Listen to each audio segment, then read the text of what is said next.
اللہ پر یہ لازم ہے کہ بندوں پر اپنی حجت کو تمام کرے۔ کل مثال دی ہم نے، اگر اس نے زبان دی ہے اور زبان کو ذائقہ دیا ہے تو عالم خارج میں ذائقوں کا ہونا ضروری ہے۔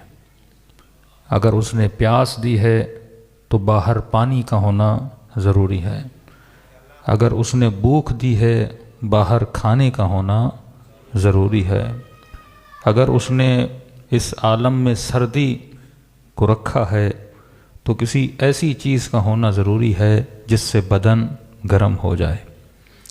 اگر گرمی کا بندوبست کیا ہے پھر کسی ایسی چیز کا ہونا ضروری ہے جس سے بدن ٹھنڈا ہو جائے۔ یعنی ہر ضرورت کو جب وہ ایجاد کرتا ہے تو ضرورت کو پورا کرنا یہ بھی اللہ پر لازم ہے، کیونکہ اس نے خود وعدہ دیا کہ میں تمہیں پیدا کرتا ہوں اور تیرے ساتھ ساتھ تیری ضرورتوں کو اور ان کو پورا کرنے کا پورا بندوبست کرتا ہوں۔ تو جب چھوٹا سا کھانا پینا، پیاس، بھوک، جو بھی ذائقے ہم محسوس کرتے ہیں وہ عالم خارج میں ملتے ہیں، تو کیسے ممکن ہے کہ انسان ضرورت ہدایت کو محسوس کرے پر وہ کسی ہادی کا بندوبست نہ کرے؟ ہر بندہ کائنات میں ہدایت کے پیچھے ہے، تو کیسے ممکن ہے خدا بندے کو کنفیوز رکھے، ہدایت نہ دے؟ یہ تو مولوی اور مفتی ہیں جنہوں نے لوگوں کو کنفیوز کیا، ورنہ اس کی کتاب صراحتاً ہدایت کا اعلان کرتی ہے۔ صراحتاً خدا ہادیوں کا اعلان کرتا ہے کہ میں نے دوسری یا تیسری مجلس میں کہا تھا کہ یہ سوال کیا جاتا ہے اگر ہادی تھے اور ہادی ہیں تو اللہ نام بتا دیتا۔ میں نے کہا نام سے زیادہ صفت مشہور ہوتی ہے۔ نام کی کاپی ہو سکتی ہے، صفت کی کاپی کرنا بڑا مشکل ہے۔ میں نے اپنا نام عارف رکھا، 100 لوگ اپنے بچوں کا نام عارف رکھ سکتے ہیں، پر ضروری نہیں کہ ہر کوئی اپنے بچے کو ویسا بنائے جیسا میں ہوں۔ یا آپ کے اندر کوئی صفت ہے، ضروری نہیں وہ صفت میرے اندر آ جائے۔ تو صفت بنانا بڑا مشکل ہے۔ اللہ نے ایک صفت دی ہادیوں کو، اور جس صفت کے لیے کہا کہ یہ میرا ارادہ ہے، تیرا ارادہ نہیں ہے کہ میں ان کو ایسا پاک بناؤں جیسا پاک بنانے کا حق ہے۔ اب دنیا جا کے ڈھونڈے، آل رسول کے علاوہ ان کو کوئی طاہر ملے گا نہیں۔ یہ صفت علم تھی جو علی بن ابی طالب کو عطا کی۔ یہ دعویٰ صرف آپ کے مولا نے کیا کہ سلونی سلونی قبل ان تفقدونی۔ یہ معجزہ ہے کہ میں نے کہا 2 طریقے ہیں اس زمانے میں فروغ مکتب اہل بیت کے۔ ایک طریقہ وہ ہے جو ہمارے بعض نادان دوست استعمال کرتے ہیں کہ زیادہ تر دشمنوں کا ذکر کرتے ہیں کہ جن کی ویلیو بھی نہیں تھی، ہم نے ذکر کر کے ان کی اہمیت کو بڑھا دیا۔ دوسرا طریقہ یہ ہے کہ اس منبر سے فضائل، معجزات، فرامین، تعلیمات اہل بیت کو بیان کیا جائے اور سننے والے کے دل میں محبت اہل بیت کو بڑھایا جائے۔ جتنی محبت بڑھے گی آٹومیٹیکلی اس کے دل میں علی کے دشمن کی نفرت بھی بڑھ جائے گی، کیونکہ یہ محبت کا تقاضا ہے۔ جب محبت بڑھتی ہے تو محبت اپنے ساتھ ساتھ دشمنی کو بھی جنم دیتی ہے۔ جتنی آپ محبت بڑھاتے جائیں گے برعکس اتنی ہی دشمن اہل بیت کی نفرت بڑھتی جائے گی۔ آپ یہ جملہ کیوں سنتے ہیں کربلا میں کہ امام حسین نے 17 مرتبہ اپنا تعارف کروایا کہ مجھے پہچانو میں کون ہوں؟ تمہارے نبی کا نواسہ ہوں، نبی کی بیٹی کا بیٹا ہوں، کیا تم مجھے جانتے نہیں ہو؟ ایک ہی فوج سے آواز اٹھتا تھا، بغضاً لأبیک، بغضاً لأبیک، ہم تیرے باپ کے بغض میں آج تجھے قتل کرنے آئے ہیں۔ تو یہاں پہ انہوں نے لشکر والوں کے دلوں میں بنی امیہ کی محبت کو بھرا تھا۔ وہ محبت اگر بڑھے گی تو دشمنی علی کی بڑھے گی، اور یہاں اگر علی کی محبت بڑھے گی دشمنی امیہ سے بڑھے گی۔ یعنی یہ دونوں محبتیں ایک جگہ پہ جمع ہو نہیں سکتی۔ آج کے دور میں بھی اگر کوئی آپ کو ناصبی نظر آ جائے، اس کی علت اور سبب یہ ہے کہ ان کے مولویوں نے ان کے دلوں میں بنی امیہ کی محبت کو بھرا ہے۔ جہاں جہاں وہ محبت بڑھتی جائے گی وہاں علی کی دشمنی بھی بڑھتی جائے گی، اور جہاں جہاں علی کی محبت بڑھتی جائے گی وہاں وہاں علی کے دشمن کی نفرت بھی بڑھتی جائے گی۔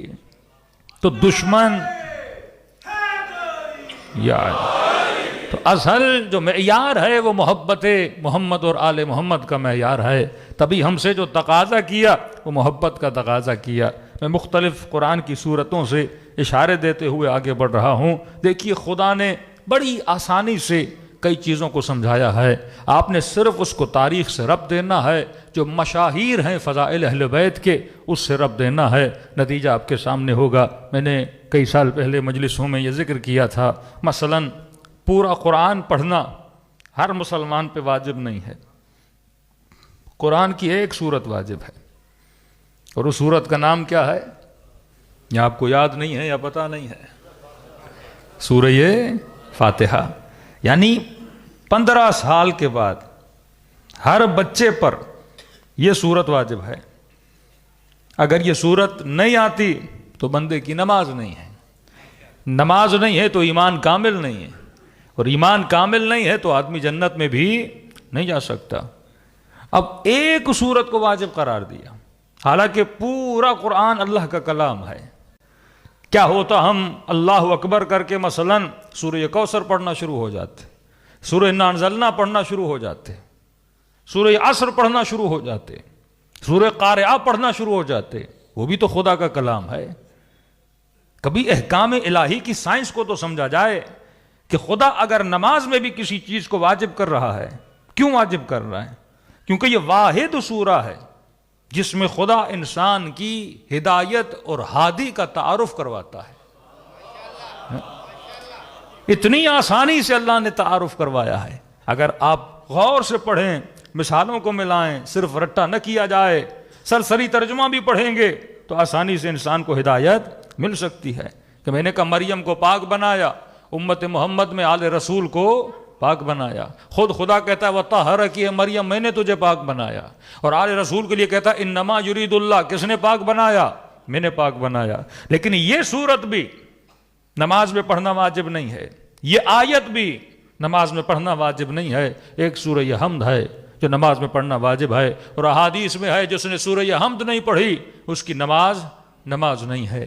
ہے کیا سورہ حمد میں؟ کہا کہ زندگی کا روڈ میپ, یعنی ڈیوٹیز آف ہیومنز. دنیا میں ہماری ڈیوٹی کیا ہے, ہم آئے کیوں, اللہ اس کی کلیات جو ہے وہ سورہ حمد میں بتاتا ہے. اب اس کی جزیات کے لیے آپ پورے قرآن کی طرف جا سکتے ہیں.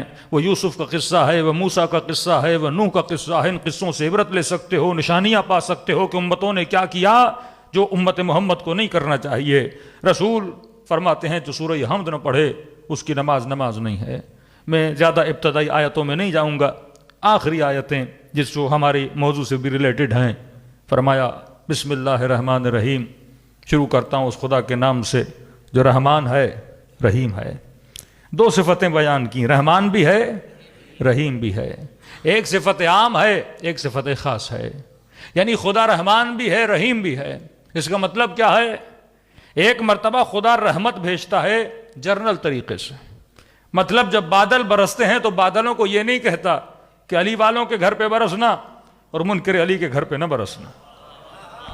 اس کی رحمت عام ہے. بندے کو خلق کیا ہے, رزق دینا, بارش کا برسانا اللہ کی ڈیوٹی ہے. وہ چاہے اللہ کا دشمن ہی کیوں نہ ہو, لیکن اللہ اس کے گھر میں بھی کیا کرتا ہے, بارش کو برساتا ہے. یہ نہیں کہ یہ 10 ایکڑ زمین مثلا مومن کی ہے اور یہ 10 ایکڑ کسی ناصبی کی ہے یا دشمن مصطفیٰ کی ہے تو اس پہ گندم نہیں اگے گی. کہ نہیں, گندم تو اگاؤں گا کیونکہ میں نے اسے جسم دیا ہے. جسم دیا ہے تو جسم کی ضرورت کو میں پورا کروں گا. یہ اور بات ہے میں اس کے دل پہ مہر لگا دوں گا, اس کو نور سے نکال کے ظلمتوں میں پھینک دوں گا, لیکن کھانا تو میں دوں گا. تبھی کئی لوگ کہتے ہیں کہ بھائی اللہ کا بڑا کرم ہے, اللہ نے رزق دیا, اللہ نے دولت دی, اللہ نے بدن کو صحت دی, اور کہتے ہیں یہی خدا کا کرم ہے. تو کہا بندہ خدا, یہ کرم تو خدا نے کافر پہ بھی کیا ہے. آج انگریز ہم سے زیادہ صحیح سالم ہیں, آج دولت ان کے پاس ہم سے زیادہ, آج گھر بڑے بڑے ان کے پاس ہم سے زیادہ. اصل خدا کا کرم یہ ہے کہ وہ تیرے دل میں اپنی محبت اور اپنے محبوب کی محبت کو ڈال دے. اصل کرم یہ ہے کہ وہ اپنے مناجات کی لذت, اصل کرم یہ ہے کہ وہ تجھے عبادت کی لذت سے نوازے, وہ اپنی مناجات کی لذت سے نوازے. وہ رات کے اندھیروں میں تجھے اپنی طرف بلائے, جو لذت ہائے روحانی ہے وہ تجھے عطا کرے، وہ اصل کرم پروردگار عالم ہے۔ ہاں یہ بھی کرم ہے، عام کرم ہے، یہ کافر کے لیے بھی ہے، یہ تیرے لیے بھی ہے۔ ایک رحمت عام ہے، ایک رحمت خاص ہے۔ رحمت عام سب کے لیے کا وہ رحمان بھی ہے، رحیم بھی ہے، ایک رحمت خاص ہے، اور خاص رحمت صرف خاص بندوں پہ نازل کرتا ہے۔ مثلاً ذکر اہل بیت پاکستان میں ہو رہا ہے، ہر بندہ اس ذکر کو نہیں سنتا، یہ رحمت خاص ہے۔ خدا خاص بندوں کو اپنے مصطفیٰ اور آل مصطفیٰ کے ذکر کو سننے کے لیے بلاتا ہے۔ یہ محبت محمد اور آل محمد ہر کسی کے دل میں نہیں بھیجتا، یہ خاص بندوں کے دلوں میں بھیجتا ہے۔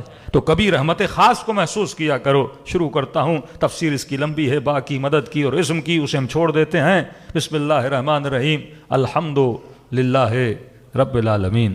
شکر ہے اس خدا کا، شکر ہے اس خدا کا جو عالمین کا رب ہے۔ پھر دوبارہ ریپیٹ کیا اپنی دونوں صفتوں کو، الحمد للہ رب العالمین الرحمن الرحیم۔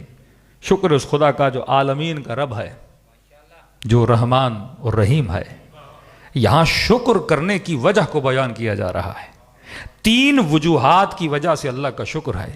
ایک تو اس کا شکر ہے کیونکہ وہ عالمین کا رب ہے، اگر وہ رب نہ ہوتا تو عالمین نہ ہوتے۔ رب کا مطلب وہ مدبر الامور ہے، اگر اس کی تدبیر نہ ہوتی، یہ سورج کا نکلنا، یہ چاند کی روشنی، یہ قندیل شمس و قمر، یہ ہواؤں کا چلنا، یہ زمین میں ایک دانہ ڈالتے ہو وہ 100 دانوں میں بدل کے نکالنا، یہ سب اس کی تدبیر ہے، وہ مدبر الامور ہے، تبھی اس کا شکر ہے۔ لیکن سوال یہ ہے وہ رب کیوں ہے؟ کیونکہ وہ رحمان ہے، کیونکہ وہ رحیم ہے۔ اگر رحمان اس کے دل میں یہ نرمی نہ ہوتی، اللہ دل تو رکھتا نہیں ہے، مفہوماً بول رہا ہوں، اگر اس کے وجود میں صفت رحم نہ ہوتی، اگر رحمان اور رحیم نہ ہوتا، کبھی وہ رب نہ ہوتا۔ موسیٰ کوہ طور سے اتر رہے ہیں، ایک ماں کو دیکھا جس کی گود میں بچہ ہے، بچہ بڑا بدصورت ہے کہ بندہ دیکھے تو بچے کو دیکھنے کا دل نہ کرے، رنگت نقش و نگار ایسے، لیکن موسیٰ نے دیکھا ماں بچے سے چپکی ہوئی ہے، کبھی ماتھے کا بوسہ، کبھی رخساروں کا بوسہ، تعریف پہ تعریف کیے جا رہی ہے، بچہ ہے تو میرا ہے۔ موسیٰ نے کہا پروردگارہ عجیب ہے، بچہ ایسی شکل والا ہے بندے کا دل نہ کرے اسے دیکھے، لیکن ماں اسے کتنے بوسے دے رہی ہے۔ کہ موسیٰ یہ کمال ماں کا نہیں ہے، یہ وہ محبت ہے جو میں نے اس کے دل میں ڈالی ہے۔ اگر یہ محبت اس کے دل میں نہ ڈالتا، کبھی وہ اس بچے کو بوسہ نہ دیتی، کبھی اس کو سینے سے نہ لگاتی۔ یہ عشق جو ماں کے دل میں ہے، موسیٰ میں نے ڈالا ہے۔ موسیٰ کہتے ہیں بس یہ اللہ کا کہنا تھا، اچانک مڑ کے دیکھا ماں نے بچے کو وہیں چھوڑا، بچہ رونے لگا، گڑ گڑانے لگا، تڑپنے لگا، لیکن مجال ہے یہ عورت پلٹ کے بچے کو دیکھے، کہا موسیٰ اب دیکھ میں نے دل سے محبت کو نکال دیا۔ تھوڑی ہی دیر کے بعد پھر محبت کو دل کی طرف پلٹا دیا، پھر وہ تڑپے تڑپے دوڑی دوڑی اپنے بچے کی طرف بھاگی۔ کہ یہ ماں کے دل میں جو محبت ہے کون ڈالتا ہے؟ وہ اللہ ڈالتا ہے۔ 9 مہینہ ماں تکلیف اٹھاتی ہے، سردی کے موسم میں بار بار بچے کے کپڑوں کو بدلنا، اس کے بدن کو نہلانا، اسے دہلانا، ابھی نیند کا وقت ہوتا ہے، یہ شرارتی بچہ اسی وقت رونا شروع کر دیتا ہے۔ یہ ماں پھر اٹھتی ہے اس بچے کے لیے، کتنی تکلیفیں اٹھاتی ہے۔ ایسے تو نہیں کہ ماں کے قدموں میں جنت کو رکھا، کیونکہ اس کے دل میں اس محبت کو رکھا ہے، اور تیرے لیے کہا کہ میں نے جنت اس کے قدموں میں رکھی ہے۔ یہ اللہ کا کام ہے، اور یہ کیوں کرتا ہے؟ کیونکہ وہ رحمان ہے، کیونکہ وہ رحیم ہے۔ بھائی فقیر تڑپتا ہوا تمہارے سامنے آتا ہے کہ اللہ کے نام پہ کچھ دے دو، کوئی بندہ دیتا ہے، کوئی نہیں دیتا۔ کون دیتا ہے؟ جس کے دل میں اللہ نے کیا رکھا ہے؟ رحم رکھا ہے۔ یہ رحم نعمت الہی ہے۔ فرمایا وہ رب نہ ہوتا اگر رحمان اور رحیم نہ ہوتا۔ یہ پوری کائنات 2-3 صفات کی بنیاد پہ چل رہی ہے۔ ایک اس کی ربوبیت ہے، اور ربوبیت کی وجہ یہ ہے کہ وہ رحمان ہے اور رحیم ہے۔ تبھی یہی صفت کا تعارف اپنے نبی کو دیا، کہا میں عالمین کا رب ہوں، وہ عالمین کا رسول ہے، میں رحمان اور رحیم ہوں، اور وہ رحمت للعالمین ہے۔ یہی مظہر صفت خدا جو بتاتے ہیں کہ رسول آر رسول مظہر صفت خدا ہے. اپنا تعارف کروا دیا کہ میں وہ رب ہوں. الحمدللہ رب العالمین الرحمن الرحیم مالک یوم الدین. یاد رکھنا کہیں غفلت میں نہ چلے جانا کہ کوئی اور مالک ہے. یوم الدین قیامت کا مالک اگر کوئی ہے تو تیرا خدا ہے. تو سب کچھ کس کے لیے کرنا ہے؟ جو مالک ہے تیرا، جو رازق ہے تیرا، جو رب ہے تیرا، سب اس کے لیے کرنا. یہ بھول مت جانا کہ کوئی اور مالک ہے. مالک یوم الدین. اب جب یہ فیصلہ اٹل ہو گیا، جب تم سمجھ گئے کہ تدبیر وہ کرتا ہے، رحمان وہ ہے، رب وہ ہے، مالک وہ ہے، اب تیری ڈیوٹی کیا ہے؟ میں نے تو جو کرنا تھا کر دیا. اپنی رحمانیت کے صفت کے مطابق میں نے تجھے پیدا کیا. تو نہ تھا، میں نے تجھے تھا کیا. تجھے عدم سے وجود میں لایا. تو نہ ہوتا تجھے کون یاد رکھتا. میں نے تجھے تشخص دیا، میں نے تجھے وجود دیا، اس کائنات میں تجھے پیدا کیا. اور دیکھ میں نے کتنی تدبیر کی ہے. یعنی بندہ 5 منٹ کے لیے سوچے، یہ کہکشاں، یہ ستارے، یہ گیلیکسیز، یہ پورا نظام بنا تیرے لیے. گدھوں کے لیے تو نہیں بنا نا. گدھا تیرے لیے بنا، گھوڑا تیرے لیے بنا. یہ دلیل ہے کہ کبھی آپ نہیں دیکھو گے کہ کوئی انسان گدھے کی خدمت کرے. ہمیشہ گدھا انسان کی خدمت کرتا ہے. آپ گدھوں پہ سوار ہوتے ہو، آپ گھوڑوں پہ سوار ہوتے ہو، آپ لوہا زمین سے نکال کے جہاز بناتے ہو، آپ لکڑیوں کو کاٹ کے کشتیاں اور گھروں کے فرنیچر کو بناتے ہو. گویا پوری کائنات کس کی خدمت میں ہے؟ آپ کی خدمت میں ہے نا. آپ مٹیوں کو نکال کے بلڈنگیں بناتے ہو، آپ سمندروں کو چیر کے سفینے بناتے ہو، آپ ہواؤں کو چیر کے ہوائی جہاز بناتے ہو. پوری کائنات کس کی خدمت میں ہے؟ انسان کی خدمت. کتنا ہاتھی بڑا ہے انسان کا خادم، کتنا اونٹ بڑا ہے انسان کا خادم. تبھی کہا سخر لکم ما فی السماوات والارض. پوری کائنات کو میں نے مسخر کیا. اے میرے بندے تیرے لیے مسخر کیا. لیکن اگر اس کائنات میں نے کسی کو اپنے لیے بنایا ہے تو میں نے تجھے اپنے لیے بنایا ہے. کیونکہ تو میرے لیے بنا، تیری قیمت ہے. تو میرے لیے بنا، تیری ارزش ہے. تو میرے لیے بنا، میں نے تیرے لیے کائنات کو بنایا ہے. اب لہذا تو نے زندگی کس کے لیے گزارنی ہے؟ میرے لیے گزارنی ہے. کہا دنیا میں جاؤ، زندگی بسر کرو، پر دنیا برائے دنیا نہ ہو، دنیا برائے خدا ہو. کمانا برائی نہیں ہے، پیسہ کمانا عیب نہیں ہے، پر پیسہ برائے پیسہ نہ ہو، پیسہ برائے یوم الدین ہو، پیسہ برائے خداوند متعال ہو. سب کچھ کرو لیکن کس کے لیے؟ یہ سب تیرے لیے ہے، تو میرے لیے ہے. تیرا عمل کس کے لیے ہونا چاہیے؟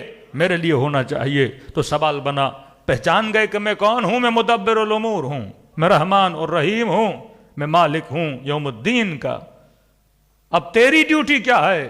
تو نے کائنات میں جا کے کیا کرنا ہے؟ میں نے کہا ضرورت ہدایت رکھی، اور ہادی دینے کا فرض کس پر ہے؟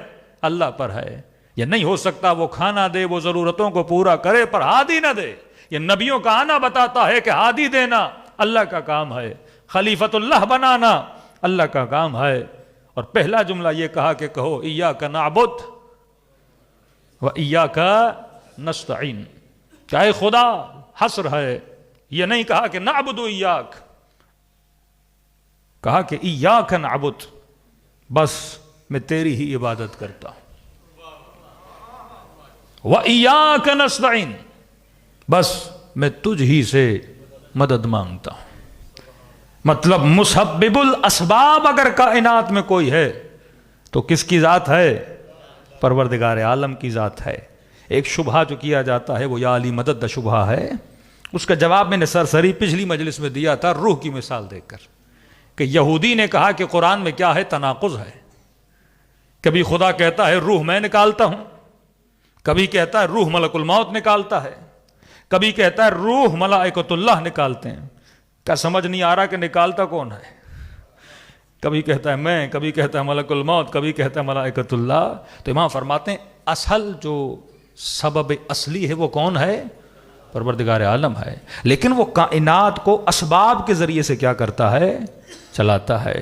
پھر میں نے بلڈنگ کی مثال دی آپ کو، کسی نے زمین دی ہے، کسی نے اس کا نقشہ بنایا ہے، مزدور نے بنائی ہے، کسی نے اس میں فنڈ دیا ہے، لیکن چاروں لوگ جب روڈ سے چلیں گے تو چاروں کہتے ہیں ہم نے بنائی ہے،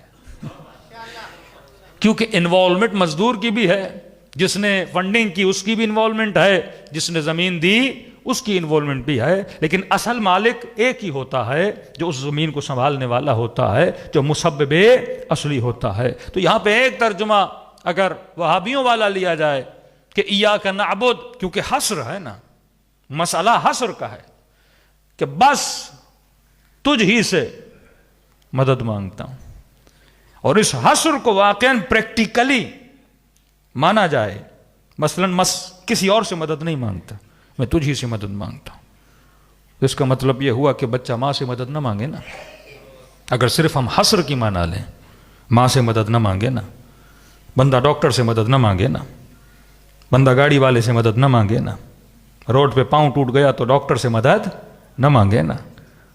تو یہاں پہ غور و فکر کرنا، جس طرح میں نے کہا رب ہے کس چیز کی وجہ سے؟ کیونکہ وہ رحمان ہے، رحیم ہے، تو یہاں پہ سوچنا پڑے گا پروردگارا میں تجھ ہی سے مدد مانگتا ہوں، کس چیز میں تجھ ہی سے مدد مانگتا ہوں؟ یہ بات تو عقل انسانی کو پتا ہے، اصل میں مسبب الاسباب کون ہے؟ تو ہے، خالق تو ہے، مالک تو ہے، رازق تو ہے، لیکن رزق کو اگر دیتا ہے تو اسباب کے ذریعے دیتا ہے۔ مثلا بندہ کربلا گیا کہ پروردگارا حسین کا صدقہ میں بے اولاد ہوں، مجھے اولاد عطا کر۔ کربلا گیا، دعا کی، پاکستان آیا، 6 مہینے کے بعد ڈاکٹر نے کہا کہ آپ کی بیوی حاملہ ہے۔ لوگوں نے کہا اتنے سالوں کے بعد بچہ ہو گیا، کہا حسین نے عطا کیا ہے۔ فوراً وہابی کیا بولیں گے؟ یہ مشرک بن گیا، یہ ایاک نستعین کا مخالف بنا۔ یہ بالکل ایسے ہے، اس مزدور کی مثال میں نے دی، گھر کی مثال، وہ قرآن کی آیتیں ہیں، تینوں بار خدا کہتا ہے ملک الموت روح نکالتا ہے، ملائک روح نکالتے ہیں، میں خدا روح نکالتا ہوں۔ اصل روح نکلتی تو اللہ کے ارادے سے ہے، لیکن اس سبب میں اور اسباب میں کبھی ملائک شامل ہیں، کبھی ملک الموت شامل ہے، تو سارے وہ چیزیں شامل ہو جاتی ہیں۔ اب یہ گیا تھا حسین کی قبر پر، واسطہ دیا خدا کو حسین ابن علی کا کہ یا وجیہن عند اللہ اشفعی لنا عند اللہ، اے خدا یہ حسین کا چہرہ وہ چہرہ ہے جو تیری دربار میں عزت رکھتا ہے، میرے چہرے کی وہ آبرو نہیں ہے جو مصطفیٰ کے چہرے کی آبرو ہے، جو حسین ابن علی کے چہرے کی آبرو ہے، لہذا جب میری دعاؤں کو سنو تو میرے چہرے کو نہ دیکھنا، حسین کے چہرے کو دیکھنا۔ لیکن اگر مسلمان ضدی بن جائے، اتنی چھوٹی سی چیز کو اگر اپنی نادانی سے نہ سمجھے کہ بندہ اگر ڈاکٹر کے پاس جا رہا ہے، ڈاکٹر نسخہ لکھ رہا ہے اور دوائی کھانے کے بعد بندہ ٹھیک ہو گیا، تو عوامی زبان میں کیا کہتا ہے؟ مجھے کس نے شفا دی ہے؟ ڈاکٹر نے شفا دی ہے، لیکن اصل شفا کس نے دی ہے؟ اللہ نے دی ہے۔ اگر خدا ڈاکٹر کی لکھی ہوئی ٹیبلٹ کے اندر اثر نہ رکھتا، وہ میرے بدن میں اثر کیسے کرتی؟ ہمارا تو عقیدہ یہی ہے کہ لا مؤثر فی الوجود الا اللہ، وجود میں کوئی اثر ڈالنے والا نہیں سوائے پروردگار عالم کے، لیکن وہ ساری چیزیں اسباب کے ذریعے کرتا ہے۔ ایک چھوٹی سی ٹیبلٹ میں، ایک چھوٹی سی پیناڈول میں اتنی طاقت ہے، وہ سر کے درد کو ختم کر سکتی ہے، کیا مصطفیٰ کے نام میں اتنی طاقت نہیں ہے کہ اللہ میری حاجتوں کو قبول کرے؟ مسبب الاسباب ہے۔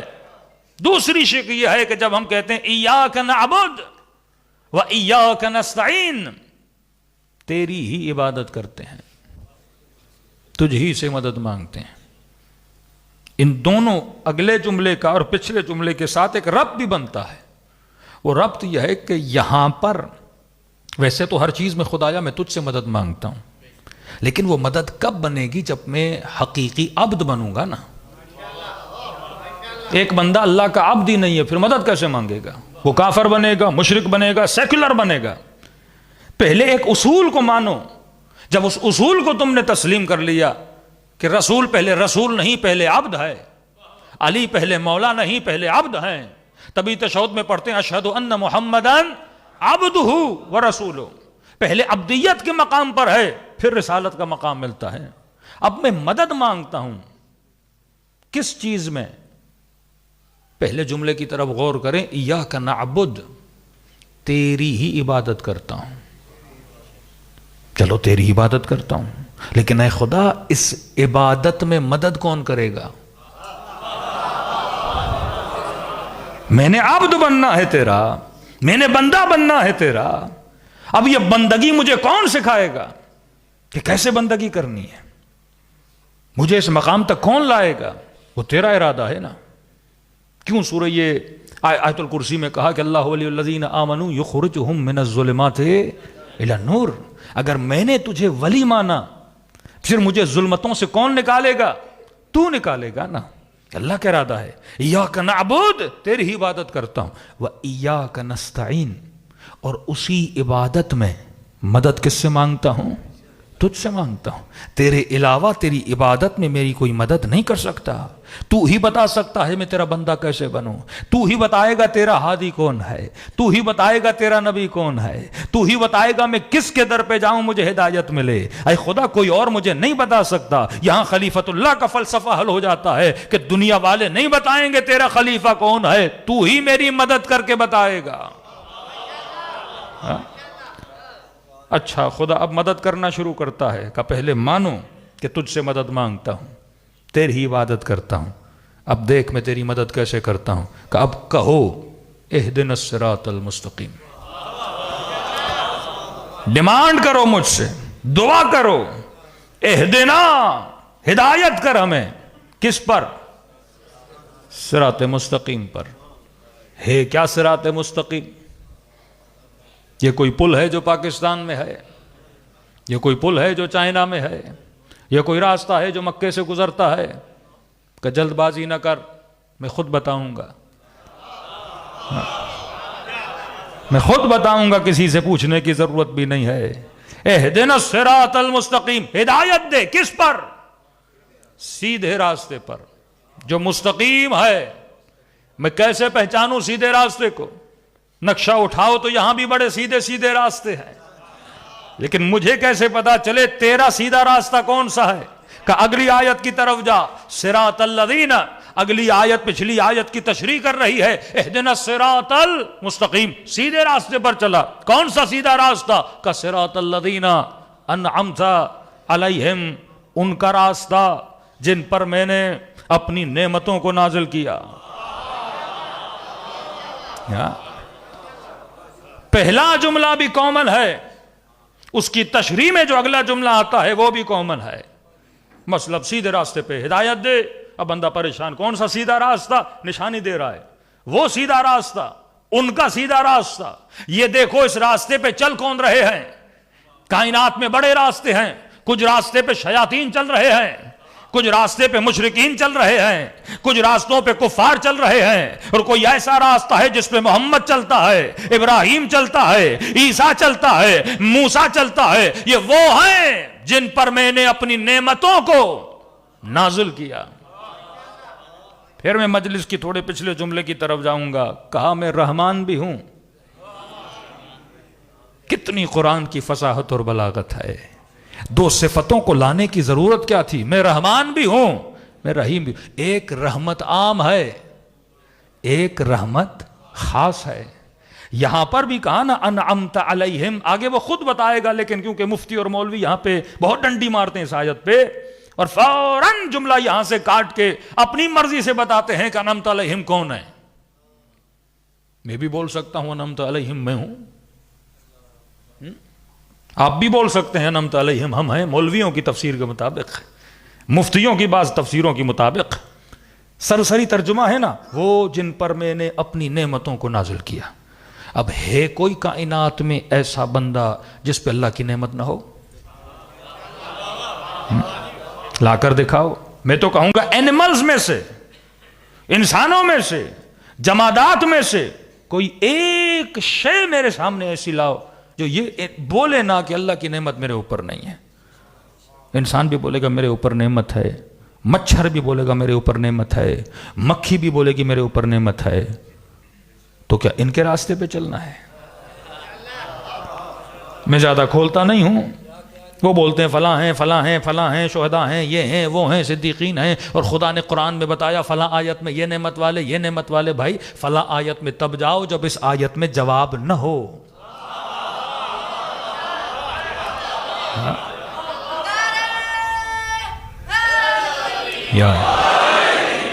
کسی مسلم نے میری اس بات پہ مجھے یہ بولا کہ عارف کاظمی دوسرے قرآن کا انکار کر رہا ہے تو کافر ہو گیا۔ یہ بولتا ہے یہیں سے جواب ڈھونڈو، اس کا مطلب یہ دوسرے قرآن کو نہیں مانتا۔ میں نے کب کہا دوسرے قرآن کو نہیں مانتے؟ میں نے کہا جواب اگر یہاں نہ ہو تو پھر وہاں ڈھونڈو۔ اگر خدا یہاں نہ بتائے، یہ سورہ ہے جس کو واجب قرار دیا ہے، تو جوابات بھی یہاں اللہ نے دینے ہیں نا۔ باقی اضافی تشریح دوسری آیتوں میں آتی رہے گی۔ انعمت علیہم، جس طرح رحمت خاص ہے اور رحمت عام ہے، اسی طرح اس کی نعمت بھی خاص ہے اور ایک نعمت عام ہے۔ پیسہ کافر کو بھی دیا مومن کو بھی دیا، یہ عام نعمت ہے۔ صحت کافر کو بھی دی مومن کو بھی دی، یہ عام نعمت ہے۔ لیکن علی کی ولایت ہر کسی کو نہیں دی، مودت اہل بیت ہر کسی کو نہیں دی۔ اگر دی ہوتی تو تاریخ بتاتی کچھ حسین کے قاتل بن رہے ہیں، کچھ حسین کے ناصر بن رہے ہیں۔ تو پروردگارہ میں کنفیوزڈ ہوں کہ کون ہیں؟ بتا دیا سیدھے راستے پر چلو، ان کا راستہ جن پر میں نے اپنی نعمتوں کو نازل کیا۔ خدا یہ کون ہیں؟ ہم جب مارکیٹ میں نکلتے ہیں تو بڑے بڑے برانڈ ہیں، سب پر ہی تیری نعمتیں ہیں، سب پر تیری نعمتیں ہیں۔ کوئی جنگ میں نبی کے ساتھ ہے، کوئی بستر پہ نبی کے ساتھ ہے، کوئی غار میں نبی کے ساتھ ہے۔ ہمیں پتہ کیسے چلے کون سا نعمت والا؟ احد میں سب ساتھ ہیں، بدر میں ساتھ ہیں، حنین میں ساتھ ہیں، کوئی قریب ہیں کوئی دور ہیں۔ کون ہیں نعمت والے؟ اگر مسلمان یہ فارمولہ بنا دے کہ سارے نعمت والے ہیں، تو یہی تو وہ کنفیوژن ہے جس چیز کی وجہ سے مسلمان آج کا جوان دین گریز بنا ہے۔ مولویوں کو کیا ہے؟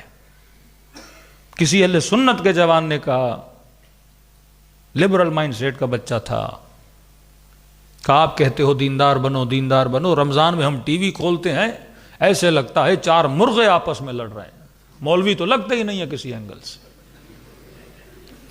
کہ ہم نے دین پڑھا ہی نہیں۔ رمضان کا مہینہ آتا ہے، بندہ 4 دن بیٹھ کے اللہ رسول کی باتیں سننا چاہتا ہے، اینکر مزے لے رہا ہوتا ہے، اور یہ 4 مفتی مولوی ایسے ایک دوسرے کے ساتھ لڑتے ہیں کہ میں سوچ رہا تھا اتنا دین پڑھ کر بھی ان کو ہدایت نہیں ملی، تو یہ دین کس کام کا؟ تبھی آج کا جوان جو مسلم جوان ہے، جو پاکستان کا ایک عام طبقہ ہے، وہ سیکولر بنتا جا رہا ہے۔ کہتا ہے بس دین، بس عید آئے گی نماز عید پڑھیں گے، مریں گے مولوی چلو جنازہ پڑھا دے گا، شادی کرنی ہوگی نکاح پڑھا لیں گے، باقی ہم جانے ہمارا کام جانے۔ کیوں لوگ دین گریز بنے؟ ایسی غلط تفسیروں کی وجہ سے۔ انعام سارے نعمت والے ہیں، کوئی سارے نعمت والے ہیں، اب بندہ کرے تو کیا کرے؟ علی بھی نعمت والا، تمہارے مطابق امیر شام بھی نعمت والا، تو کس کے پیچھے جائے؟ صفین میں کچھ علی کے پیچھے کچھ اس کے پیچھے، اللہ کو کہیں گے سارے نعمت والے تھے نا، مفتی نے بولا تھا۔ کون سا نعمت والا؟ یہ ابتدا اسلام سے جھگڑا چل رہا ہے۔ یہ قرآن کی آیتیں ہیں، یہ کسی کے گھر میں اتری ہوئی آیتیں نہیں ہیں، یہ اللہ کا کلام ہے، یہ شعر و شاعری نہیں ہے، یہ انسان کو اس کی راہ اور رسم اور طریق بتانے والی آیتیں ہیں۔ اللہ پر ہے کہ وہ بندے کے اوپر واضح کرے وہ کون ہیں جو نعمت والے ہیں، جن کے مطابق تو نے اپنی زندگی کو گزارنا ہے۔ کیسے خدا خاموش رہ سکتا تھا؟ خدا نے اسی سورہ حمد میں واضح کیا۔ روز پڑھتا ہے مسلمان، پر غور نہیں کرتا، پر فکر نہیں کرتا کہ کہو اہدنا الصراط المستقیم، اہدنا تو ہدایت دے، مفتی نہیں، مولوی نہیں، کسی ایرے غیرے کے پاس نہ جانا، میں بولوں گا اہدنا، مجھ سے ہدایت مانگ، اہدنا الصراط المستقیم مجھے بولو، خدا ہدایت دے کس پر؟ صراط مستقیم پر۔ کون سی صراط مستقیم؟ صراط الذین انعمت علیہم، وہ راستہ جن پر تو نے اپنی نعمتوں کو نازل کیا۔ کون ہیں نعمت والے؟ غیر المغضوب علیہم۔ کیا کہنا شان فاطمہ کا، غیر المغضوب علیہم، یہ وہ ہیں جن پر میں کبھی غضبناک نہیں ہوا۔ ارے حدیث تو پڑھو رسول کی کہ ان اللہ یغضب لغضبہا، خدا فاطمہ کے غضبناک ہونے سے غضبناک ہوتا ہے۔ یہ کسی شیعہ کتاب کی روایت نہیں ہے، کتب اہل سنت کی روایت ہے کہ خدا فاطمہ کے غضبناک ہونے سے غضبناک ہوتا ہے۔ اب یہ ڈھونڈنا تیرا کام ہے کہ یہ کس سے غضبناک تھی، خدا اسی سے غضبناک ہے۔ غیر المغضوب علیہم، یہ وہ ہیں نعمت والے، کچھ ایسے نعمت والے ہیں جن پر نعمت بھی ہے پر کبھی کبھی اپنے کرتوتوں سے، کبھی کبھی اپنی حرکتوں سے، کبھی کبھی اپنے ایکشن سے مجھے غضبناک کرتے ہیں۔ سورہ حدید پڑھو، نبی نے کہا کہ پہاڑی کو چھوڑ کے نہ جانا، چھوڑ کے چلے گئے۔ اللہ سورہ حدید میں ٹوکتا ہے یہ کام صحیح نہ کیا۔ یہ اور بات ہے، بعد میں آیت آتی ہے کہ ہم نے معاف کر دیا۔ نبی کے پاس آئے شرمندہ تھے، لیکن جس لمحے میں یہ کام کیا تھا اس لمحے میں خدا کیا تھا؟ غضبناک تھا۔ آج مسلمان مثلا ایک نیک بندہ مسجد میں جاتا ہے، اللہ اس پہ غضبناک نہیں، نماز پڑھتا ہے اللہ غضبناک نہیں، رسول کی اطاعت کرتا ہے اللہ غضبناک نہیں، لیکن اگر 2 لمحے کے لیے جھوٹ بولے، 4 لمحوں کے لیے گناہ کرے، 5 لمحوں کے لیے شہوت میں آ کے کوئی گناہ کر دے، اس لمحے میں خدا غضبناک ہے کہ نہیں؟ کہا یہ وہ ہیں جن پر میں کبھی بھی، یہ عصمت کی بات ہو رہی ہے، یہ انبیاء کی بات ہو رہی ہے، یہ ائمہ کی بات ہو رہی ہے کہ کچھ ایسے ہیں جن پہ میں کبھی بھی غضبناک نہیں ہوا۔ بعض علماء فرماتے اس میں کیا وہ انبیاء ہیں جنہوں نے ترک اولا کیا؟ یہ شرط بڑی سخت ہے، جن پہ میں کبھی بھی غضبناک نہیں ہوا، یعنی وہ صفت جس میں ترک اولا بھی نہ پایا جائے۔ انما یرید اللہ لیذھب عنکم الرجس اہل البیت یطہرکم، مقام مریم تطہیرہ مفعول مطلق، ایسا پاک بناؤں جیسا پاک بنانے کا حق ہے، یعنی ایسی عصمت جس میں ترک اولا بھی نہ پایا جائے۔ غیر المغضوب، یہ وہ ہیں جن پہ میں کبھی غضبناک نہیں ہوا۔ تمہیں سینکڑوں نام ملیں گے، ایک ایک کو دیکھنا کہیں کوئی ایسا نہ ہو جس پہ میں غضبناک ہوا ہوں۔ شاید یہاں بھی شک کی گنجائش رہ جاتی، لیکن آخری جملہ بول کے خدا نے مہر لگا دی کہ ان کے علاوہ کوئی ہو ہی نہیں سکتا۔ کہا یہ انعمت علیہم وہ ہیں، پہلی صفت یہ ہے کہ غیر المغضوب علیہم، میں کبھی ان پہ غضبناک نہیں ہوا، اور وَلَضَّالِّينَ، اور یہ وہ ہیں جو کبھی بھی گمراہ نہ رہے۔ اب سرکل میں یا نبی آتا ہے یا رسول آتا ہے یا آئے تطہیر والے آتے ہیں جن پہ اللہ کبھی غضبناک نہیں ہوا اور جو کبھی گمراہ نہ رہے۔ دلیل کے لیے ایک ہی اشارہ کافی ہے، جب ہر کسی صحابی کا نام آتا ہے سامنے ایک صفت آتی ہے رضی اللہ عنہ، اور جب علی کا نام آتا ہے تو صفت آتی ہے کرم اللہ وجہہ۔ پوچھا گیا سارے رضی اللہ، علی کرم اللہ کیوں؟ کہ مجبور ہیں صرف علی کو کرم اللہ بولنا پڑتا ہے، کہ دوسروں کو بھی تو بولو، کہ نہیں بول سکتے۔ کہ وجہ کیا ہے؟ کہ سب کے چہرے بتوں کے سامنے جھکے تھے، علی کا چہرہ کبھی بت کے سامنے نہیں جھکا۔ یہ وہ روڈ میپ ہے۔ اللہم صلی علی محمد جل فرجم۔ اہل بیت کی فضیلت پڑھنے سے کسی اور کی فضیلت نفی نہیں ہوتی۔ یہ مسلمانوں کا مزاج بڑا عجیب ہے، اہل بیت کی فضیلت پڑھو ان کو ایسا لگتا ہے کسی اور کی توہین ہو رہی ہے۔ بھائی مصطفیٰ کی فضیلت پڑھنے سے آدم کی توہین تو نہیں ہے، درجات ہیں، کوئی رسول ہے تو کوئی نبی ہے، کوئی معصوم ہے تو کوئی صحابی ہے۔ تم صحابی کو معصوم سے نہ ملاؤ، یہ معصوم کی توہین ہے، صحابی کی توہین نہیں ہے۔ جو مقام خدا نے دیا ہے، ام یحسدون الناس علی ما آتاہم، لوگ حسد کرتے ہیں جو ہم نے عطا کیا آل ابراہیم کو، ہم نے فضیلت دی ہے، یہ ہماری مرضی ہم کسے فضیلت دیتے ہیں۔ ساری امت ہے، پر رول ماڈل اگر کوئی ہے تو وہ رسول ہے اور آل رسول ہے۔ تبھی 5 منٹ کے لیے مسلمان سوچے تو صحیح، آخری ہادی بھی کس کی نسل سے ہے؟ اس سے تو کسی کا انکار نہیں ہے، حضرت مہدی ہے نا۔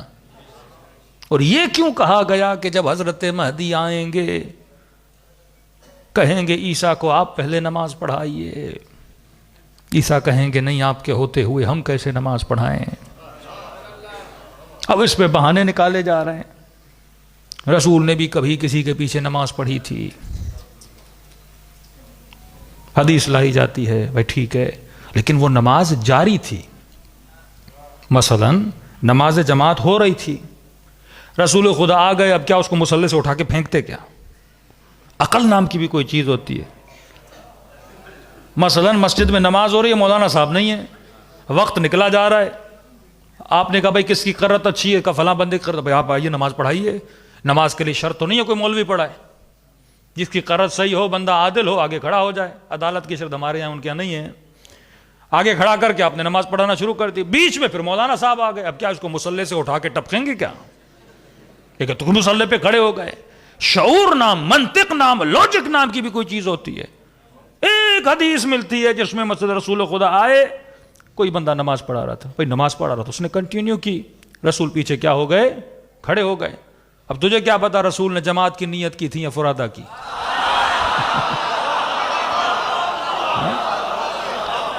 یہ کوئی دلیل تھوڑی ہے، علی نے بھی فلاں فلاں کے پیچھے نماز پڑھی تھی، بھئی ہمیں پتا ہے علی کی نیت کیا تھی، تجھے کیا پتا؟ پیچھے نماز پڑھنا کسی کے امام ہونے کی دلیل تھوڑی ہے۔ ہو سکتا ہے کوئی علم میں زیادہ ہو، اگلا بندہ علم میں کم ہو، لیکن یہاں دعوت دیتے ہیں، یعنی یہ توہین حضرت مہدی بھی کر رہے ہیں اور توہین عیسیٰ بھی کر رہے ہیں۔ دعوت دیتے ہیں کہ عیسیٰ آگے آئیے، نماز پڑھائیے۔ تجھے اتنا شعور ہے کہ عیسیٰ کا مقام اتنا بلند ہے، حضرت مہدی کو پتہ نہیں ہے؟ کیا یہ تو واقعاً اگر مثلاً ایک امتی ہوتا اور رسول خدا ہوتے، ہم بولتے رسول خدا کہ یا رسول آپ آگے یہ نماز پڑھائیے، رسول کہتے نہیں ہے تم پڑھا لو، اور ہم کھڑے بھی ہو جائیں اور اللہ اکبر کے پڑھانا شروع بھی کر دیں، لوگ کیا بولیں گے؟ اس نے توہین کی ہے نا رسول کی۔ حضرت مہدی کو مثلاً بقول آپ کے پتہ نہیں تھا عیسیٰ کا مقام ان سے بلند ہے۔ دعوت، یہاں دعوت ہے، آپ آئیے آگے نماز پڑھائیے۔ وہ کہتے ہیں آپ کے ہوتے ہوئے میں کیسے پڑھاؤں؟ تھوڑا سا شعور ہو بندے میں، عیسیٰ مریم کا بیٹا ہے، مہدی فاطمہ کا بیٹا ہے۔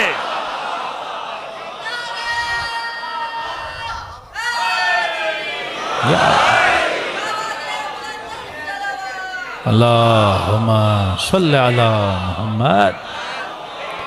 اور مریم کے لیے خدا نے کہا ان اللہ طہرکی، تجھے پاک بنایا، اور سیدہ فاطمہ کے لیے کہا یطہرکم تطہیرا۔ مریم کو عبادت خانے سے نکالا گیا، علی کی والدہ کو بلایا گیا۔ یہ کتابیں تو پڑھو، حاکم نیشاپوری نے صراحتاً لکھا کہ علی ابن طالب کی والدہ کو بلایا گیا، دعوت دی ہے۔ انہوں نے کہا نہیں آپ کے ہوتے ہوئے میں کیسے نماز پڑھاؤں؟ حضرت مہدی نے نماز پڑھائی ہے، نبی پیچھے کھڑے ہو کر نماز پڑھ۔ اب جسے ہدایت نہیں لینی وہ ضدی ہے، جسے قرآن کی نشانیاں نہیں سمجھنی وہ ضدی ہے، جس نے امت کو گمراہ رکھنا ہے وہ ضدی ہے۔ صراحتاً خدا قرآن کی آیتیں، کتنی کتنی حدیثیں، کتنے اقوال رسول بتائیں اپنی آل کی فضیلت میں۔ کبھی کہیں میں شہر علم علی دروازہ، کبھی کہیں علی تو میرے لیے ایسے جیسے ہارون ہے، کبھی کہیں سب دوسروں کے بھائی علی تو میرا بھائی ہے، کبھی کہے علی حق کے ساتھ ہے، حق علی کے ساتھ ہے، کبھی کہے علی کی مثال کعبے کی طرح ہے، دنیا کعبے کے پاس نہ جائے، کعبے پہ فرق نہیں پڑتا، دنیا کعبے کے پاس جائے لوگوں کو عزت ملتی ہے. اور کیا بولیں, کبھی کہا من کنت مولا فاز علی مولا, جس کا میں مولا اس کا علی مولا. اب یہ بہانہ بنایا جائے مولا سے مراد یہ ہے, لفظ سے مراد یہ ہے, اس سے مراد یہ ہے. چلو وہی مراد جو تم لیتے ہو مولا سے, کم از کم اسے بھی تو مانو, اس کی بھی تو لاج رکھو نا. کہ مولا کا مطلب ہے دوستی. من کنت مولا, جس کا میں دوست ہوں اس کا علی دوست ہے. پھر لوگوں نے علی کو دوست کیوں نہیں بنایا؟ منبروں سے علی پہ سب و شتم کیوں کیا؟ علی کے سر پہ ضربت کیوں ماری؟ گلی سے گزرتے تھے تو علی کو گالیاں کیوں دیتے تھے؟ سلام کرتے تھے جواب کیوں نہیں دیے؟ یہ امت ہے. بات نہ ماننے کی آئے تو امت نہ خلیفہ مانتی ہے نہ دوست مانتی ہے, اور بات ماننے پر آئے, خدا اگر کسی کو ہدایت دینے پر آئے. کتنی آیتیں, میں آج ارادہ تو تھا سورہ یہ دہر کی آیتیں پڑھوں, صرف اشارہ کر رہا ہوں, باقی تھوڑی بہت محنت آپ بھی کیا کریں. اس سورہ کو ذرا ترجمہ, یہ میں نے کل کہا تھا حاکم حسقانی نے 27 طریق سے 27 طریق سے بتایا کہ یہ سورہ کس کی فضیلت میں ہے؟ آل رسول کی فضیلت میں, اہل بیت رسول کی فضیلت میں. صلوات پڑھیں محمد و آل محمد پر.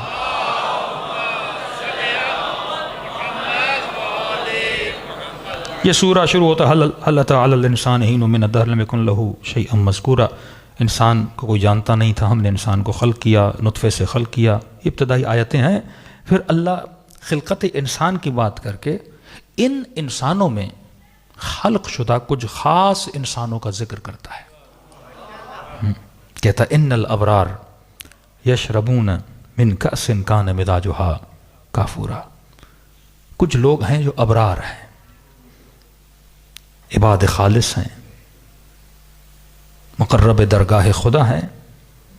وہ جنت میں ایک شراب پئیں گے, جس شراب کا مزاج جو ہوگا, ذائقہ جو ہوگا, وہ کون سا ہوگا؟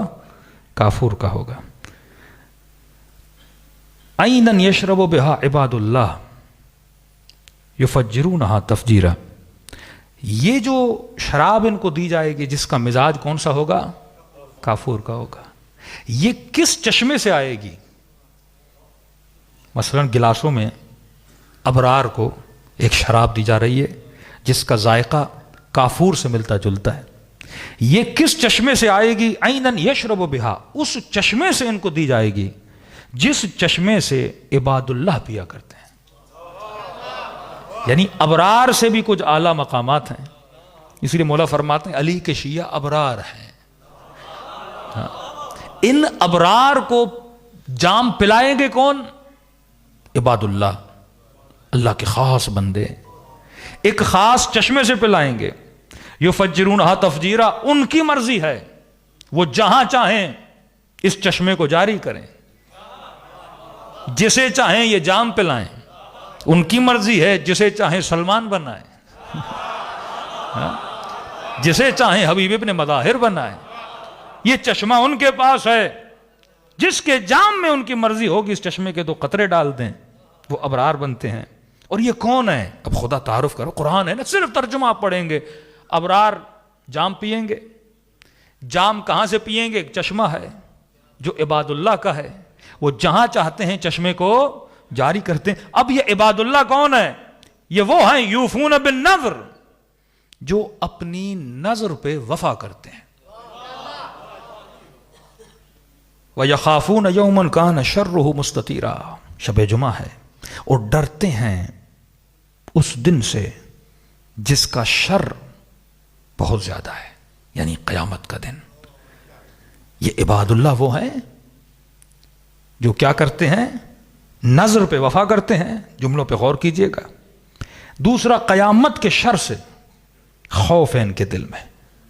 مولا فرماتے ہیں جب اماں نماز پڑھتی تھی, امام حسین, امام حسن, جب ہماری والدہ نماز پڑھتی تھی, ترتعش وجودہا, بی بی کے وجود کی ہڈی ہڈی خوف خدا سے کانپتی تھی. امام حسن کے لیے کیا ہے, جب وضو کرتے تھے چہرے کا رنگ زرد ہو جاتا تھا. بعض ہمارے شیعوں کے اندر نادان شیعہ جو بے وقوف قرآن نہیں پڑھتے کہتے ہیں دعائے کمیل علی کی تھوڑی, علی نے کون سا گناہ کیا؟ یہ صفت ہے عباد اللہ کی.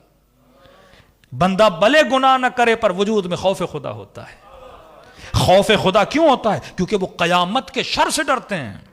وہ دن اتنا عظیم ہے، وہ جاہ و جلال و حشمت خدا کو دیکھ کر ان کے وجود میں کپ کپاہٹ طاری ہو جاتی. یہ صفت اہل بیت ہے. بعض بے وقوف اس صفت کا کیا کرتے ہیں؟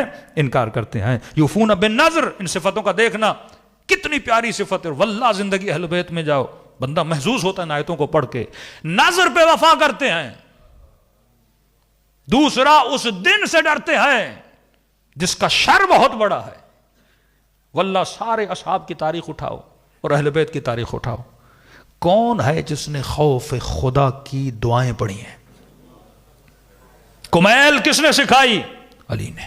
کہ اتنا روتے تھے دعائے کمیل پڑھتے پڑھتے کہ زمین گیلی ہو جاتی تھی. آئے مسلمان اور روز عرفہ میں زیارت عرفہ پڑھے امام حسین کی دعائے عرفہ. بی بی زینب فرماتی اتنا حسین نے یا رب یا رب یا رب کہا کہ حسین زمین پر گر پڑے. کون ہے جس نے کہا باز جا کے کہو کہ حسین ایک رات کی مہلت مانگنا چاہتے ہیں؟ کون ہے جس کو لقب ملا زین العابدین؟ کس کی عبادتیں مشہور ہیں؟ یہ وہ آل رسول ہیں، وہ انبیاء داؤد ہیں، کیونکہ ان کے اندر یہ صفات ہیں. آگے دیکھیے خدا کس طرح تعارف کرواتا ہے. یوفون بالنذر، جو اپنی نظر پہ وفا کرتے ہیں. دوسری صفت میں یخافون یوما کان شرہ مستطیرا، قیامت کے دن سے ڈرتے ہیں. ویطعمون الطعام علی حبہ مسکینا ویتیما واسیرا. اوپر نظر کی بات کی، کس پہ وفا کرتے ہیں؟ نظر پر. یہ تمام تر میں نے کہا 27 طریق سے ثابت ہے. پوچھا یہ آیت کس کی شان میں نازل ہوئی؟ کہ حسنین بیمار تھے، سیدان نظر کی. بچے ٹھیک ہو جائیں گے 3 دن علی اور میں روزے رکھیں گے. کہ روزے رکھے. اللہ کہتا ہے یطعمون علی حبہ، اللہ کی محبت میں عطا کرتے ہیں. پہلی رات مسکین آیا، اپنا کھانا مسکین کو دیا. پھر یتیم آیا، کھانا یتیم کو دیا. پھر اسیر آیا، کھانا اسیر کو دیا. نخاف من ربنا یوما عبوسا قمطریرا. پھر فرمایا انما نطعمکم لوجہ اللہ، ہم اگر تمہیں دے رہے ہیں تو لوگوں کے دکھاوے کے لیے نہیں، لوجہ اللہ. کس کے لیے دے رہے ہیں؟ اے خدا تیری خاطر دے رہے ہیں. جب سیدان نے نظر دی کسی کو پتا نہیں تھا، صرف خدا کو پتا تھا. خدا نے آیتوں کو نازل کیا. ڈھنڈورا نہیں پیٹا انہوں نے دین کا کام کرتے وقت. ہاں، تبھی پروردگار عالم نے آیتیں نازل کی. یطعمون الطعام علی حبہ مسکین یتیما واسیرا انما نطعمکم لوجہ اللہ لا نرید منکم جزاء ولا شکورا انا نخاف من ربنا یوما عبوسا قمطریرا. ہم اپنے رب سے ڈرتے ہیں جس دن، جو قیامت کا دن ہے. بڑی آیتیں ہیں. آخر میں صرف آخری آیتوں میں آ رہا ہوں. وما تشاءون الا ان یشاء اللہ. یہ وہ ہیں جو کبھی اپنی مرضی نہیں چلاتے. کہتے ہیں خدا جو تیری مرضی وہ حسین کی مرضی. آؤ پڑھو کس نے یہ جملے کہے کہ رضن برضا و تسلیما لامرے لا معبود سواک. اے خدا حسین تیری رضا پہ راضی ہے. یہ کس کے جملے ہیں؟ یہ نبی کی بیٹی کے جملے. یہ تاریخ میں قید ہیں یہ الفاظ. کہاں سے لاؤ گے ایسی شخصیتیں؟ اور خدا کیا بتائے صراحتاً فضائل آل رسول میں. سمجھنے والے کے لیے حجت کو تمام کر دیا گیا ہے. قیامت میں خدا بولے گا تو دن میں کتنی بار سورہ حمد پڑھتا تھا، لیکن تو سورہ حمد پڑھنے کے بعد بھی اگر ہدایت تک نہیں پہنچا، حجت تمام ہو گئی ہے. عذاب ان کے لیے ہے جو بندے تفحص کرتے ہیں، جو اپنی عقل سے کام لیتے ہیں، اور جن کو ہدایت مل گئی تو انشاءاللہ وہ ابرار بنیں گے اور اس چشمے سے پانی پلایا جائے گا. یہ بھی تو حدیث ہے نا کہ جام کوثر کون پلائیں گے؟ رسول ہوں گے، علی مرتضیٰ ہوں گے. لواء الحمد، وہ علم جو قیامت میں کس کے ہاتھ میں ہوگا؟ کتب اہل سنت میں لکھا ہے کہ لواء حمد علی ابن ابی طالب کے ہاتھ میں ہوگا. کون ہیں جو اس علم علی ابن ابی طالب کے جو ہاتھ میں اس کے سائے میں ٹھہریں گے؟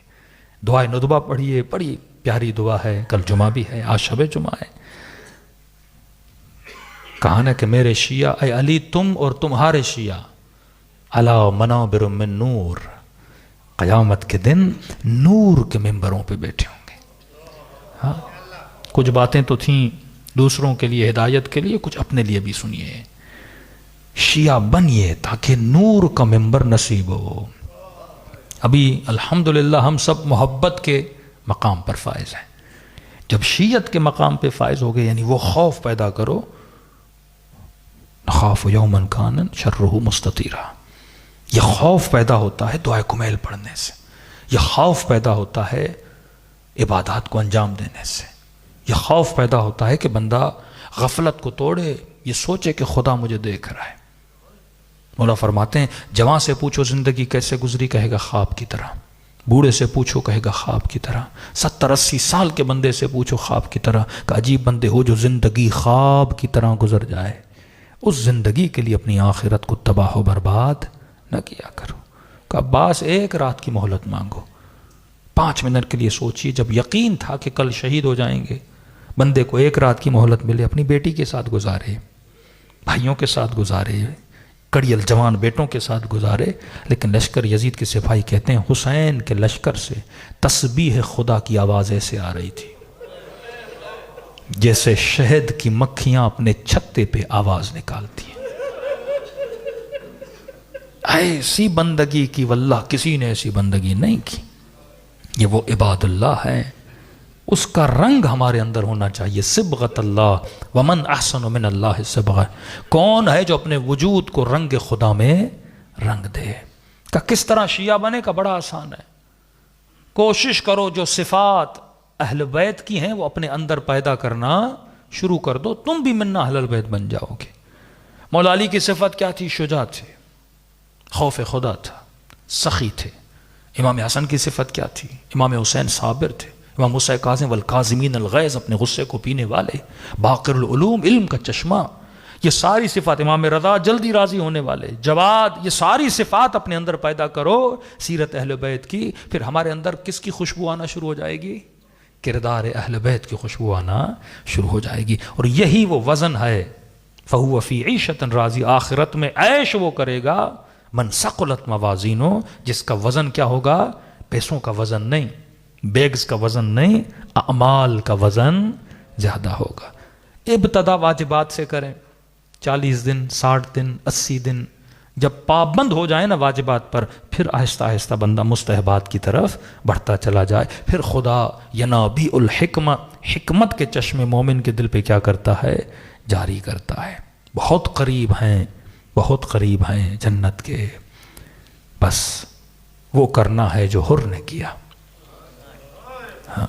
توبۃ النصوب، فیصلہ کرو، ارادہ کرو، آج کے بعد برائی سے دور جانا ہے، آج کے بعد گناہ سے دور جانا ہے۔ ایک ہوتا ہے ڈیلیٹ، ایک ہوتا ہے شفٹ ڈیلیٹ۔ توبۃ النصوب شفٹ ڈیلیٹ ہے، یعنی مکمل اپنے سسٹم سے اس برائی کو کیا کر دو؟ ختم کر دو، اور وہ کہو اور وہ کرو جو حسین نے کیا۔ پھر دیکھو وہ یہ نہیں کہا کہ حر حسین کے سینے سے لگ جا، کہا بھیا حر حسین کے سینے سے لگ جا۔ ہاتھوں میں رسیاں تھیں، آنکھوں پہ پٹی تھی۔ امام نے کہا حر میں نے تو تجھے معاف کیا، ہاتھوں میں پٹی یا ہاتھوں میں رسیاں کیوں باندھی؟ رو کر کہا اے کاش یہ ہاتھ کٹ جاتے، کبھی زہرا کے لال کے گھوڑے کی لجام میں نہ پڑتے۔ پیار آیا حسین کو، رسیاں اتاری، سردار تھا اپنے قبیلے کا، اور کوئی عام شخصیت نہیں ہے۔ آنکھوں سے پٹی اتاری، کہ اور آنکھوں پہ پٹی کیوں باندھی ہے؟ کہ کاش اندھا ہو جاتا، حسین کی آنکھوں میں آنکھیں ڈال کے نہ دیکھتا۔ مولا بے حیا ہو گیا تھا، شرمندہ ہوں، غافل تھا، شرمندہ ہوں، معافی مانگنے آیا ہوں۔ حسین نے کہا جا میرے سینے سے لگ جا بھیا حر۔ یہاں سے کرم جتنا بڑھے گا نا، حر کے اندر اتنا دکھ بڑھ رہا تھا۔ ایسے امام کی میں نے توہین کی، ایسے امام کا میں نے راستہ روکا، میں کوفے جانے دیتا آج حسین کربلا میں نہ ہوتے۔ دلاسا دیا، لیکن تاریخ لکھتی ہے حر رونے سے رک نہیں رہے تھے۔ پھر دلاسا دے رہے حر معاف کر دیا، اب تو راضی ہو جا، چپ ہو جا،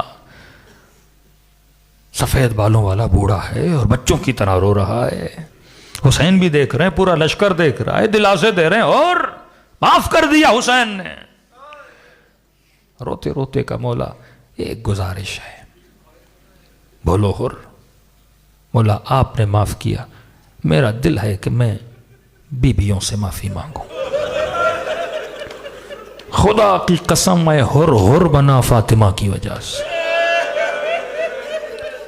ادب ادب اور ادب، جس کے دل میں ادب سیدہ تھا وہ حر بنانا۔ امام نے کہا حر تو جانتا ہے اخلاق اہل بیت کو،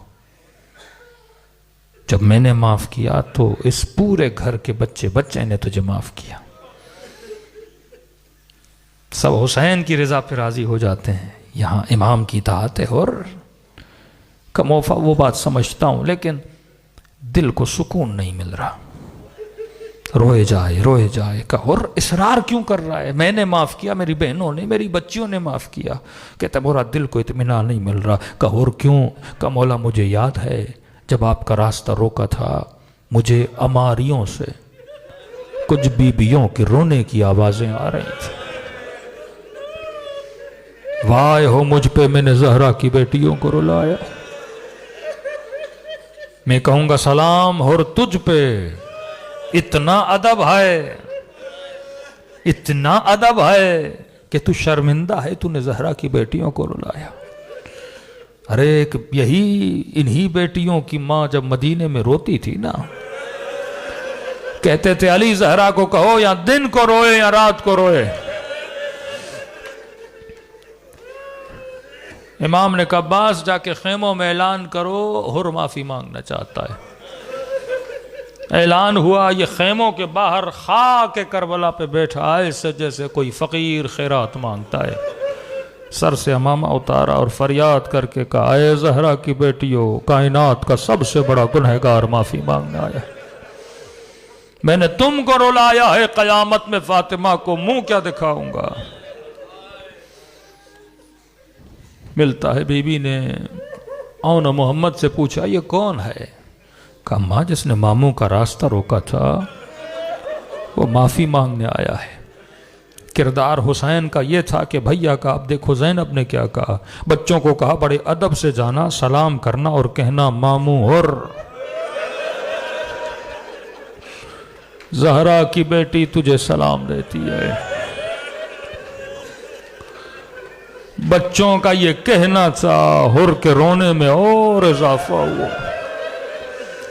اگلے جملے نے حر کے کلیجے کو پارا پارا کر دیا کہ مامو حر، اماں کہتی ہیں، زہرا کی بیٹی کہتی ہیں کہ آج میں تجھ سے شرمندہ ہوں۔ یہ سننا تھا، بی بی شرمندہ تو میں ہوں، کہ بی بی شرمندہ کیوں ہے؟ کہ آج تک علی کے گھر پہ کوئی مہمان ایسا نہیں آیا جو واپس پیاسا گیا ہو۔ آج پلانے کے لیے پانی نہیں ہے۔ عینن یشرب بہا عباد اللہ حر، لیکن میں زینب وعدہ کرتی ہوں قیامت کے دن حوض کوثر ہوگا، نانا کو کہوں گی نانا اسے کوثر کے پانی سے ایک جام پلا دیجیے۔ یہ وہی ابرار ہیں، کیونکہ حر اس وقت آیا تھا جب میرا حسین تک و تنہا رہ گیا تھا۔ اپنی قدر و قیمت کو جانو۔ ایسے نہیں کہا کہ جو آنسو آنکھوں سے گرتے ہیں ایک ایک آنسو کو سیدہ اپنے رومال میں جمع کرتی ہیں، کہ یہ وہ ہیں جو میرے حسین پہ روتے ہیں۔ شب جمعہ مخصوص ہے زیارت امام حسین سے، دلوں کو کربلا لے کر چلیں اور ثواب زیارت حسین بھی کمائیں۔ چند جملے مصیبت کے۔ السلام علی الحسین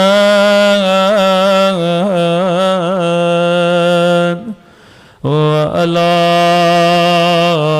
علی ابن الحسین وعلی اولاد وعلی اصحاب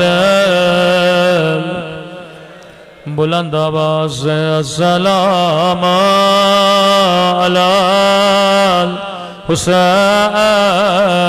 الحسین وعلی علی ابن وعلی اولاد الحسین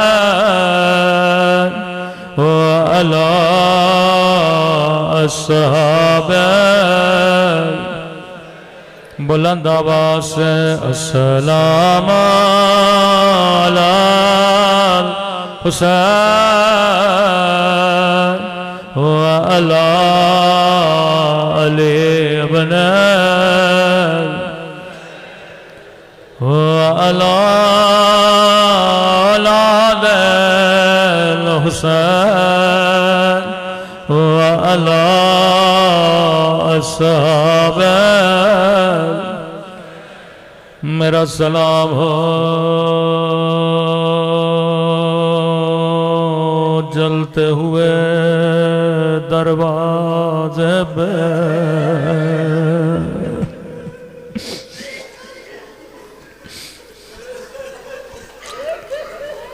شب جمعہ ہے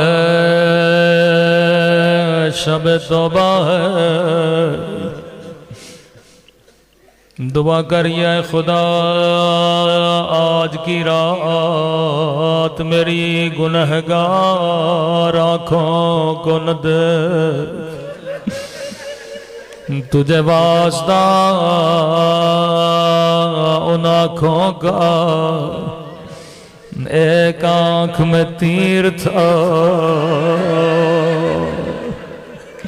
دوسری آنکھ میں خون بھرا تھا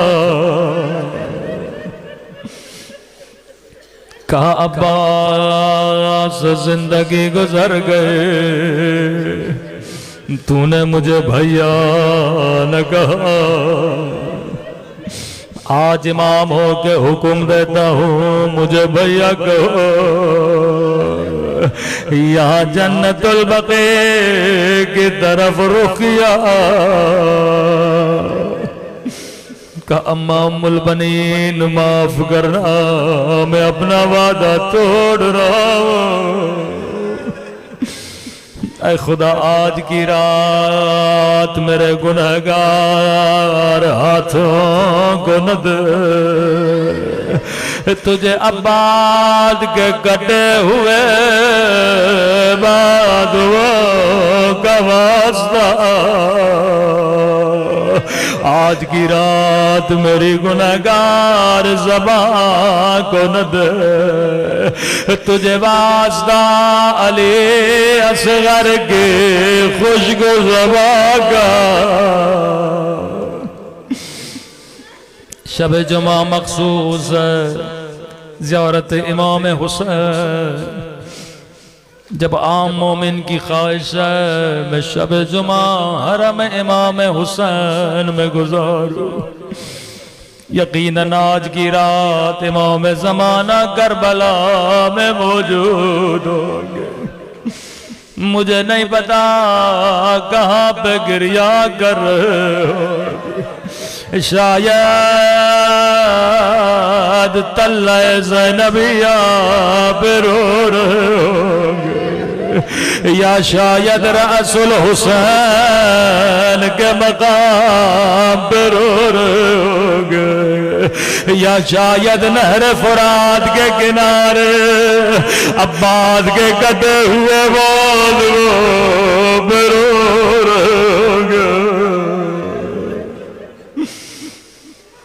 مولا اگر زحمت نہ ہو تھوڑی دیر ہماری مجلس میں تشریف لائیے تھوڑی دیر ہمارے حق میں دعا کیجیے فرمائے مومن جب بھی آنکھوں میں آنسو خدا کو ہمیشہ دو واسطے دیا کرو اللہ یہ واسطے کبھی رد نہیں کرتا ایک خدا کو میری پپھی زینب کا واسطہ دیا کرو دوسرا خدا کو میری ننی سکینہ کا واسطہ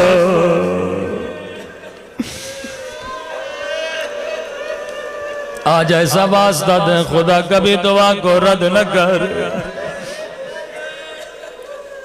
اکثر ہمارے یہاں مشہور ہے بی بی زینب ثانیہ زہرا ہے، یقیناً ثانیہ زہرا ہے، لیکن ذاکرین پڑھتے ہیں مصائب کے اعتبار سے اگر کوئی بی بی ثانیہ زہرا ہے وہ ننھی سی سکینہ ہے۔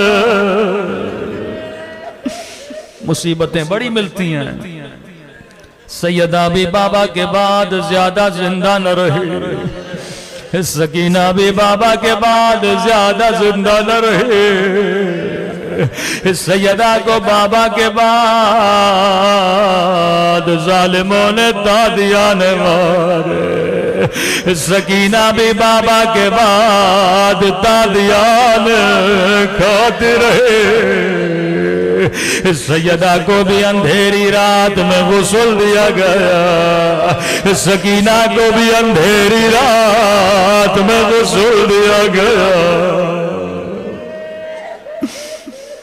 مصیبتیں بڑی ملتی ہیں۔ چند فارسی کے شعر ہیں، ایرانی ذاکر جب سیدہ سکینہ کے مصائب پڑھتے اس طرح جناب فاطمہ سے ملاتے ہیں، کہتے ہیں ننھی بچے بابا سے بڑا پیار کرتے تھے، خدا کسی بچی کو بابا کی کٹی گردن نہ دکھائے، خدا کسی بچی کو قیدی نہ بنائے۔ پورے قافلے میں چلتے تھے، بڑے غور سے بابا کی کٹی گردن کو دیکھتے تھے، رو کے کہتی تھی بابا میرے غریب بابا، باپ تو بیٹیوں سے شرمایا نہیں کرتے، بابا تیری آنکھیں بند کیوں ہے، ذرا آنکھوں کو کھولو، ذرا سکینہ کو دیکھو۔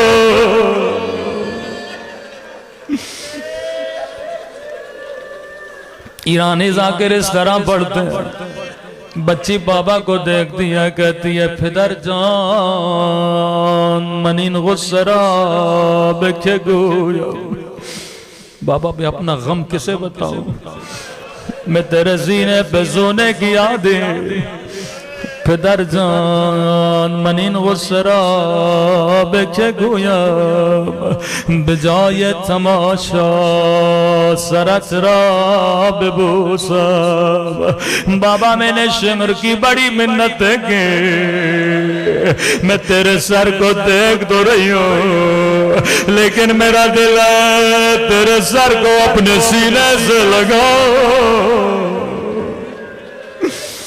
تیرے سر کے بوسے لو، یہ ظالم میری باتوں کو نہیں مانتا۔ اگلا جملہ بڑا درد بھرا جملہ، پدر جان منین غسرا بچے گویا، نظر کھول ای مہد عشق امید، اے میرے پیارے بابا، اے میرے غریب الوطن بابا، ایک نظر سکینہ کو دیکھ تو لو، نظر کو نئی مہد عشق امید کہ من تنہا کود کے مسفید، بابا ذرا آنکھیں کھولو، ذرا میرے بالوں کو دیکھو، میں تاریخ کی واحد بچی ہوں، او جس کے بال بچپنے میں سفید ہو گئے، او بابا دادی زہرا کے بال جوانی میں سفید ہوئے تھے، لیکن شمر نے اتنا مارا میرے بال بچپنے سفید ہو گئے۔ نظر کو لائی مہد عشق امید،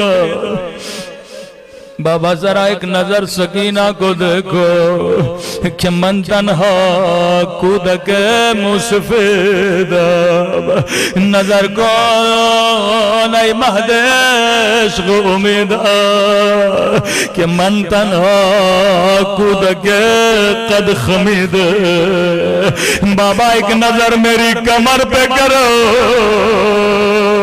جس طرح دادی زہرا کی کمر اور جوانی میں جھک گئی تھے بابا میری کمر بچپن میں جھک گئی ہے راوی کہتا یہ بچی جب زندان میں چلتے تھے دیواروں کا سہارا لیتے تھے بچی چلنے